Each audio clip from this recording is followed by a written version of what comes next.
Muy buenas queridos amigos, bienvenidos al episodio número 12 de este itinerario de consagración al Espíritu Santo. Y en primer lugar, como siempre, vamos a ver el Espíritu Santo en la Escritura. Continuamos un poco con este episodio que veíamos ayer de la relación entre María y su prima Isabel. En concreto, el Espíritu Santo y el canto del Magnificat. Y hay una idea concreta que quisiera dejar en tu corazón. El Magnificat nos enseña que el Espíritu Santo nos lleva a un estado de alabanza. La ocupación habitual de la Virgen, el pensamiento continuo del alma de María es la alabanza. Esto es muy importante. ¿Qué significa alabar? Alabar no es otra cosa que reconocer que Dios todo lo ha hecho bien, que Dios no se equivoca, que su historia es perfecta.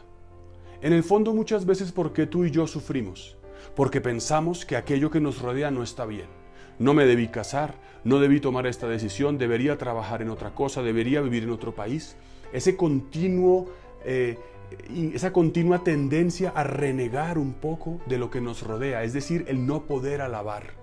Ese no poder alabar es una instigación del demonio, que ya desde el jardín del Edén le dice a Adán y a Eva, mira, Dios puso el árbol de la ciencia del bien y del mal ahí en medio, porque Dios no te ama, porque Dios sabe que el día que comas serás como Dios. Es decir, ese susurro que nos dice, mi vida debería ser otra, Dios debería hacer algo distinto conmigo, y que me impide alabar, que me impide aceptar la realidad. Es esa actitud que me impide aceptar al marido, a la mujer, a los hijos, las cosas como son, esta misma enfermedad que nos rodea, la pandemia, el sufrimiento, la cruz.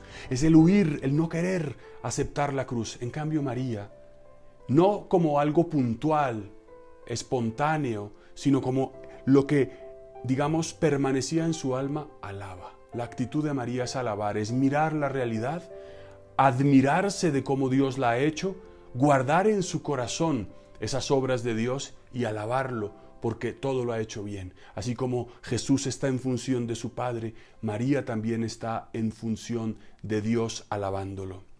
Por tanto, cuando María llega a donde su prima simplemente la saluda, pero dice que en cuanto ese saludo llegó a oídos de Isabel, el Espíritu se hizo pleno en ella y el niño Juan Bautista exultaba y saltaba en su vientre.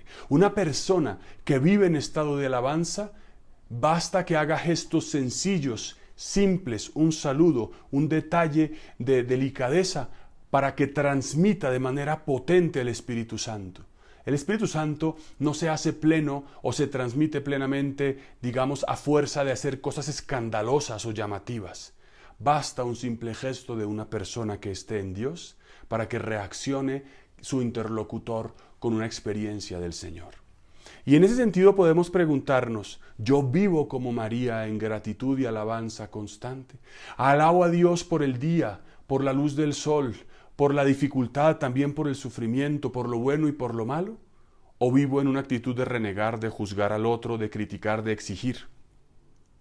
María, por otra parte, es la criatura que más gracias ha recibido, la plenitud del Espíritu, Jesús en su propio seno.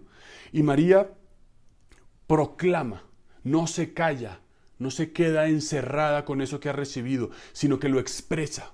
María a pesar de que es discreta, de que vive en el silencio, no se aísla, no se queda, digamos, en una muralla, sino que transmite aquello que ha recibido. Eso también es muy lindo. Es el contraste y la posibilidad de vivir en una plena humildad, pero a la vez no callarse lo que ha recibido. ¿Y qué hace? En cuanto proclama la grandeza del Señor, que eso es el Magnificat, Magnificat anima mea Domino, traduce, proclama mi alma al Señor. María, digamos, también da cuenta de su propia humildad. A veces podemos pensar que ser humildes es que yo no digo nada, que nadie me vea. Ser humilde es hacer la voluntad de Dios. Y si María ha recibido gracias y ha tenido experiencia de Dios, ella no se calla, las proclama. Y eso es también ser humilde. Ser humilde es decir lo que Dios ha hecho. Ser humilde es decir la verdad y proclamarla al mundo. Por tanto, el Espíritu Santo nos enseña la alabanza en María y en el Magnificat. Que este día podamos vivirlo en alabanza, ejercitarnos en la gratitud, en la acción de gracias, en la contemplación y también en dar gracias y alabar por lo que nos hace sufrir, no solo porque estoy bien. A veces vivimos en una lógica un poco falsa de pensar que alabar es simplemente recibir dinero, salud, aprecio, elogios.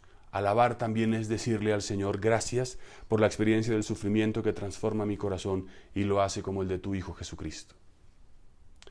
Y después de pensar entonces que la alabanza es propia del Espíritu Santo, vamos a ver el santo de hoy.